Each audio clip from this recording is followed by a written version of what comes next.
Hello everyone, it is February 7th, 2018, and it's a pretty somber day, to be honest, with everything that's going on with the New York Knicks. Kristaps Porzingis, if you have not heard, tore his left ACL last night.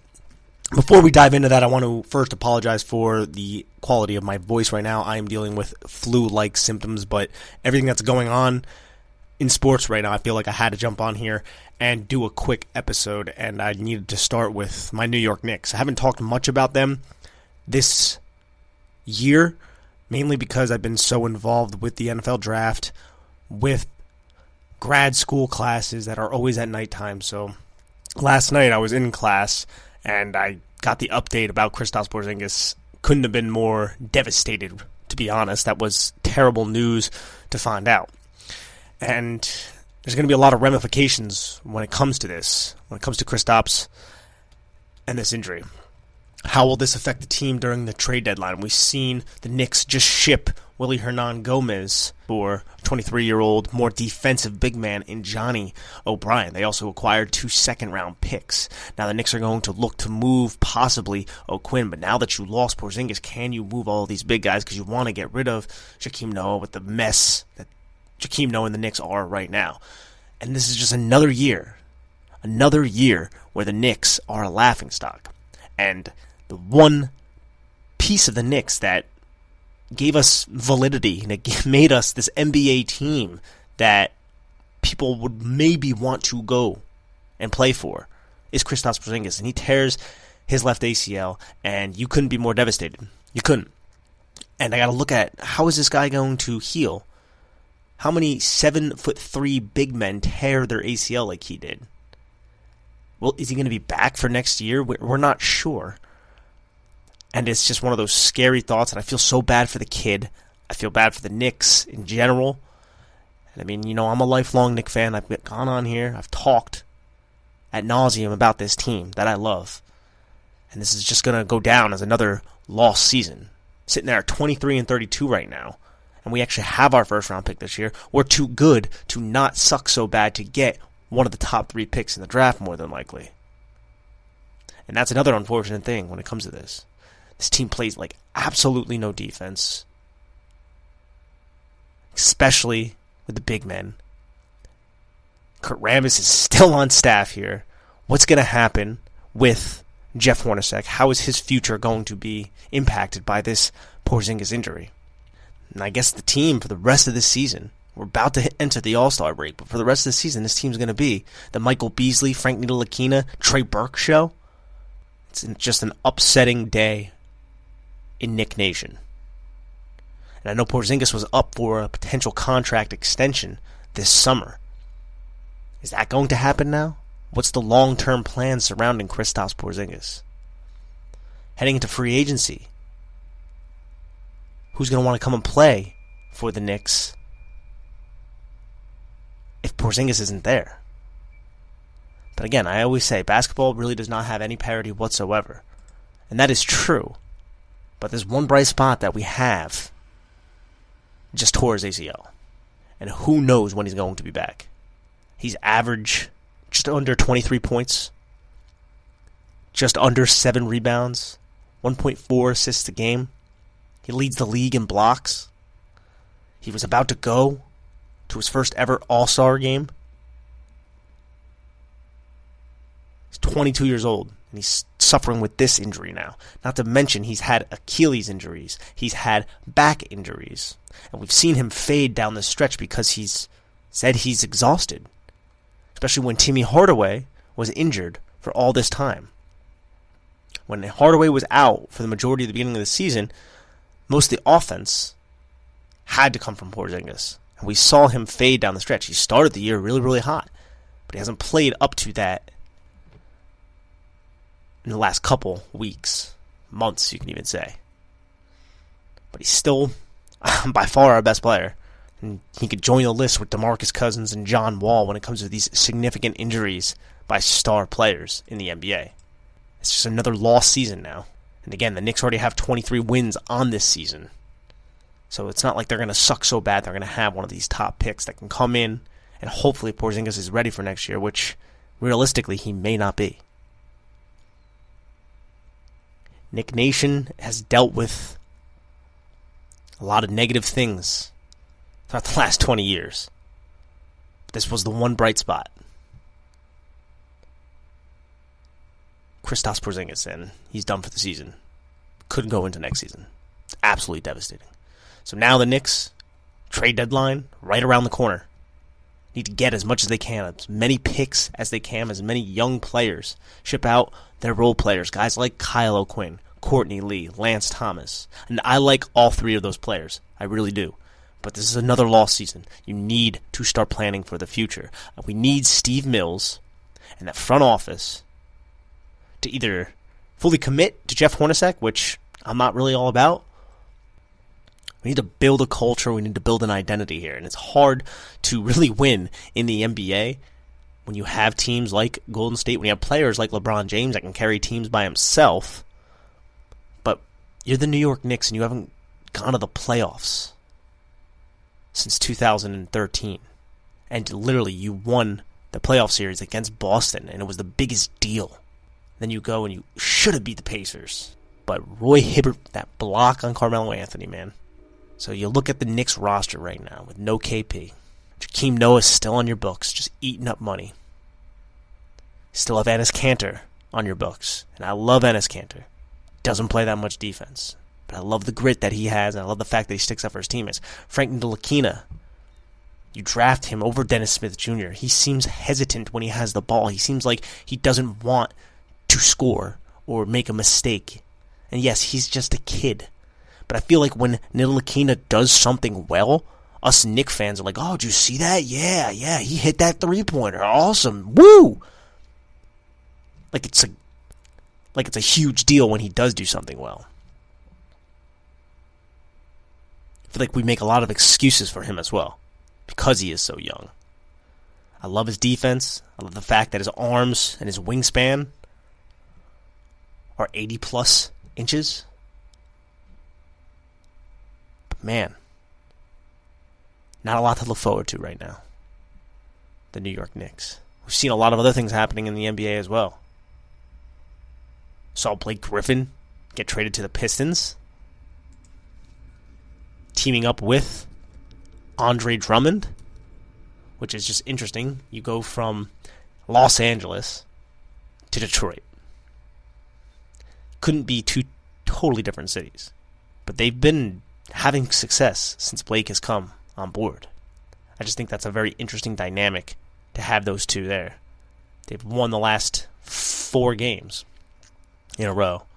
You got two monsters right there. I mean, Blake Griffin was the 15th best player in the Western Conference. He comes to the Eastern Conference. It's like the 6th. Maybe even higher. Because the Eastern Conference sucks. And our Knicks still can't make the playoffs with a healthy Kristaps Porzingis, let alone now. We got guys like Trey Burke that came in. Yeah, that's exciting. It's all well and good. But none of this matters. This team, defensively, hasn't been getting it done. And it's kind of funny because when you look at the defensive stats, they're actually one of the better defensive teams when it comes to points allowed per game in the Eastern Conference. But we all know that when it matters, the Knicks will crumble. Or in the third quarter, the Knicks will have a big lead and they'll just blow it. Take yesterday, for instance. It was the second quarter. I get out of class. I go and meet a buddy for literally 2 minutes because he just had to give me something. I go and meet my buddy. We're up by 9 points when I get in my car. I drive for 2 minutes, have a 2-minute conversation. Next thing I know, the Knicks are down by 4. How the hell does that happen? Someone please explain that to me. But that's been the entire freaking season with this team. And we can go back to last year with the New York Knicks. They did the same crap. Go into the third quarter. And they'll just surrender a 12-2 run or something absolutely ridiculous. And I just shake my head. Why does this happen? Why do they have these lapses defensively? How do they get eaten up by the pick and roll? And I look at Kurt Rambis, who's been on this staff forever, it seems like. He's our defensive guru. He's the defensive coach. And our defense sucks when it needs to be good. And now I'm just kind of venting right now. I'm venting because the fact that the one person on this damn team that we watch the games to see him is now done for the season with a devastating injury. Poor damn guy. 22 years old. And the Knicks trade another young piece, Willie Hernan Gomez, who's also Porzingis' best friend. Trade him to Charlotte. They get the two second-round picks, which is all well and good. Get Johnny O'Brien, another defensive big man. Fine. But Willie Hernan Gomez has some offensive promise. Now, he's not the best defender. And he gets to go down to Charlotte and play. This team, though, they're never going to be good. It just seems like that.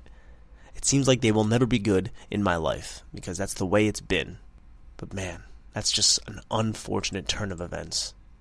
And now look at the NBA standings right now.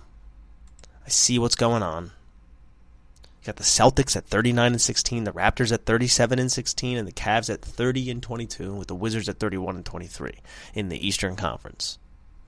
You have the Cavaliers basically falling apart at the seams because Dan Gilbert, the owner, and LeBron James are at each other's throats. LeBron will not be on the Cavs the next year, but he is not leaving this year. He's made that abundantly clear. Because teams have inquired to trade for him, and he won't waive his no-trade clause. So he's going to finish out this season, and then he's going to go to the Western Conference. And if I'm a betting man, I'd say it's probably the Lakers. Maybe the Rockets, if they can really move their money around enough, but I don't think that's going to happen. I think he's leaving the Cavs after this season, though. There's no doubt about that. The Celtics are running the Eastern Conference right now. You look at the Western Conference, you got the Warriors at 41-13, the Rockets at 39-13, the Spurs at 34-21, and the T-Wolves at 34-22. Then you got the Lakers down there. I don't know why I always talk about the Lakers. I just feel like I need to. At 22-31, young, dealing with their injuries as well. The NBA, though, we know what it's going to be. At least now we don't 100% know if it's going to be the Cavs that are in the finals. It could easily be Boston. But, Golden State is more than likely going to do Golden State-like things. And go there. With Kevin Durant and all the freaking pieces they have. Alrighty, to move on from basketball, the depressing nature of the New York Knicks, the injury to Kristaps Porzingis, we need to talk about what happened with Josh McDaniels and the Indianapolis Colts yesterday. So, there was an agreement because they couldn't make anything official. Because the Patriots, who Josh McDaniels is the offensive coordinator for, was still in the playoffs. So, Josh McDaniels came to an agreement. Everything was set in stone contractually with the Indianapolis Colts to become their head football coach once the season ended. So, the season ends on Sunday when the Patriots lose. Josh McDaniels has second thoughts. He calls Chris Ballard on Tuesday morning and says that he doesn't want to go there. Chris Ballard says, okay. And you know what? It's a terrible move on McDaniels' part. It's very unprofessional to leave the Colts out there. You got to think, the Colts thought they had their guy. So they haven't been looking for anybody else. The Giants snapped up Pat Shurmur. You had Steve Wilkes get snatched up by the Cardinals. You had all these other coaching candidates fall to other teams because the Colts thought they had their guy. And McDaniels backed out. That is a terrible move. And I think there's just so much at play when it comes to what happened. You got to think about this. Deflategate. Why did Deflategate happen? It was because Brady threw a pick to, I think it was DeQuell Jackson of the Colts in the playoffs. And DeQuell Jackson said the ball felt a little soft. So then the Colts, kind of took it to the league and said something's going on here. And that's what initiated Deflategate. There's a lot of history here between the Colts and the Patriots. And Chris Ballard laid it out. He said, Josh called me, made the decision he's not coming. I don't deal with New England. I have no idea what they're thinking. People make decisions. People tell people every day. No. That's his prerogative, and that's his choice. We're going to be okay, and we're going to move forward. And then he says, the rivalry is back on. Robert Kraft supposedly went to McDaniels, offered him a lot of money to stay as a coordinator. And I think Robert Kraft has a big ego. And the black eye that the Patriots had during Deflategate, it was all sparked because of the Colts. The Colts started all of that. And yes, Chris Ballard wasn't there at the time. That was back when Ryan Grigson was there. That's gross. But yes, Chris Ballard is a great football mind, by the way. I really have a lot of respect for him. But there's a lot of history here to dive into. And it really, really adds another level of intrigue to this story. Because the Colts and the Patriots go way back. Because Deflategate was sparked by the Colts. Now, Josh McDaniels, maybe him and Robert Kraft talked about Bill Belichick might not be here too much longer. You'll be the head coach in waiting. They can't make that official or anything like that, but that's exactly what he was told. And then Josh McDaniels, he's married, he has kids. He doesn't want to move his entire life to Indianapolis. I don't know what his wife feels about Indianapolis, but they've been in the New England area for quite some time. He hasn't made, and he's getting paid top coordinator dollar to stay there. Instead of going to the Colts, where Jim Irsay is your owner, who is probably one of the most unstable owners in the NFL, and you got to deal with Andrew Luck and his shoulder issue. You don't know. That's one of the most perplexing situations. We all thought Andrew Luck would have been ready for week 1 back during the summer. And then week 4, and then week 6, and then he was never ready. We don't know what his shoulder is like now. But McDaniels knew this when he agreed. Unless there was new news that came out, which I don't believe there was. McDaniels should have known that already. McDaniels knew that Jim Irsay was the owner of the Colts, so why did he commit and then back out? That's a very unprofessional move by Josh McDaniels. And again, remember when he was with Denver, he was emotionally volatile. He would yell at his players. He lost the team in 2010, and he ended up getting fired halfway. Well, I think there was 3 games left in the season. He ended up getting fired. And I remember he started off, 6-0 in 2009 or something along those lines with Kyle Orton. But he rubbed people the wrong way, and he got ran out of town. And he goes to the Rams, and he goes back to the Patriots, and he's had all this success there. And that's all well and good. But man, you back out on a deal totally screwing over the Colts franchise. And we have to look at the potential candidates or who's going to get this Colts job. It makes things very interesting because who's going to want to hire Josh McDaniels now after all this happened? I mean, we just saw Bob Lamonte fire Josh McDaniels. That was his agent. Ironically enough, he's the agent of Chris Ballard, the general manager of the Colts. So Lamonte must have been incredibly pissed off. There's a lot that went into this decision. And I just wonder if he looked at the fact, didn't want to move to Indianapolis and have this unstable owner. And I'm not justifying what McDaniels did. A man's word is a man's word. And you went back on it. That's very terrible. That's a very unprofessional decision. It also shows the fact that you are not a decisive individual. But he must have looked, when he talked to Kraft, said, hey, I have a good gig going on right here. And when Bill leaves, I can take over as the head coach here. He has several kids. He can keep them in the same school system in the Boston area instead of going to Indianapolis and being the coach for Jim Irsay with Andrew Luck and his shoulder issues. But you know what? You knew all those things before you accepted the job. So pretty piss poor on his part. Good on the Patriots' part to be able to pitch him, sell him, and recruit him to stay instead of going and taking the Colts job, who the Patriots and the Colts have a very long history, my friends. And this is going to be a fun storyline to follow. I'm sure the Denver Broncos fans are laughing their asses off at this because they don't like Josh McDaniels too much. They really don't. After the slightly less than 2 years that he spent there. Now Chris Ballard has the same reason to hate the Patriots. And he said the rivalry is back on. So I hope that the Colts can get competitive because they haven't been. And I think Chris Ballard is the man to lead that charge. And as I say that, we have to look at the potential candidates that the Colts are going to be going after. And I think the person who headlines that list is Frank Reich, the offensive coordinator of the Philadelphia Eagles. Now, he doesn't call plays for the Eagles. Doug Peterson does. But he's very, very intelligent. We all know Frank Reich because of his epic comebacks in college and in the NFL. He was a quarterback for the Bills, backed up Jim Kelly for a while.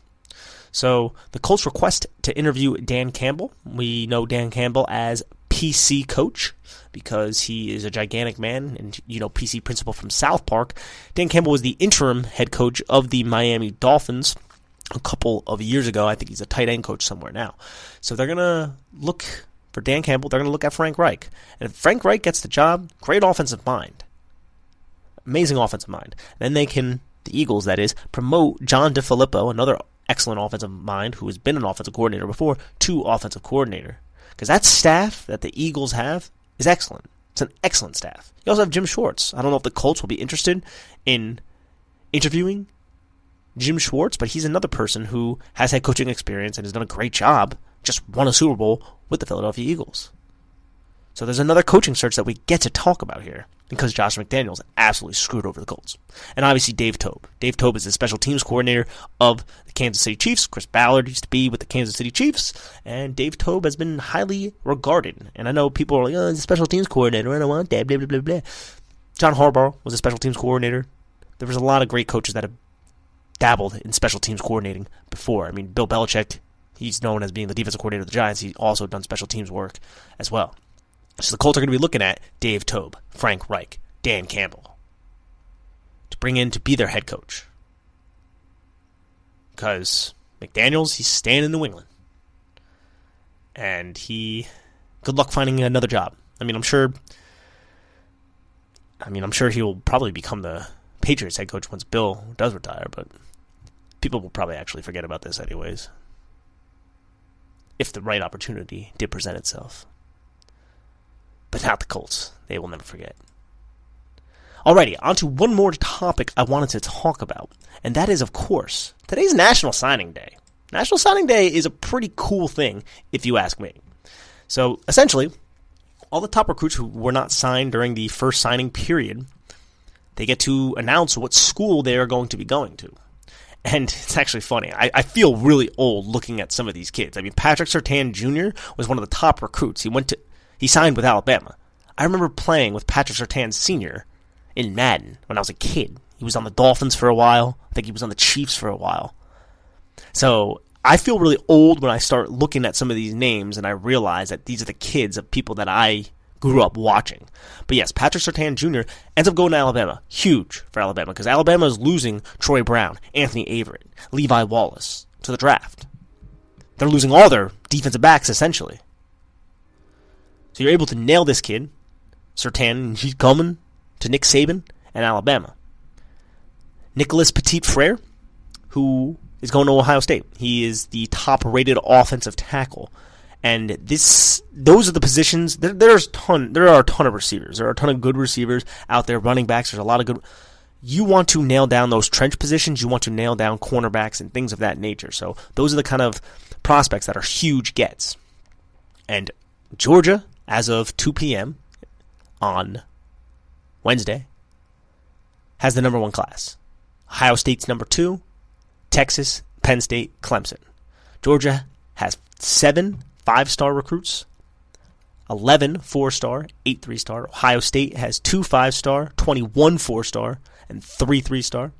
Texas is 3 5-star, 13 4-star, and 10 3-star. Penn State 2 5-star, 11 4-star, 10 3-star, and Clemson has 5 5-star, 7 4-star, 4 3-star.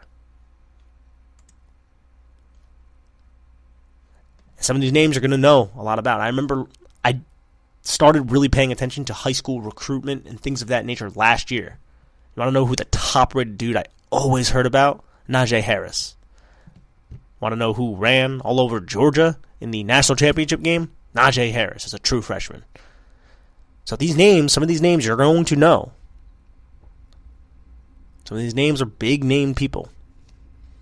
And I know Jersey had a couple big-name guys go to a lot of Big Ten schools. I know we had a receiver go to Penn State.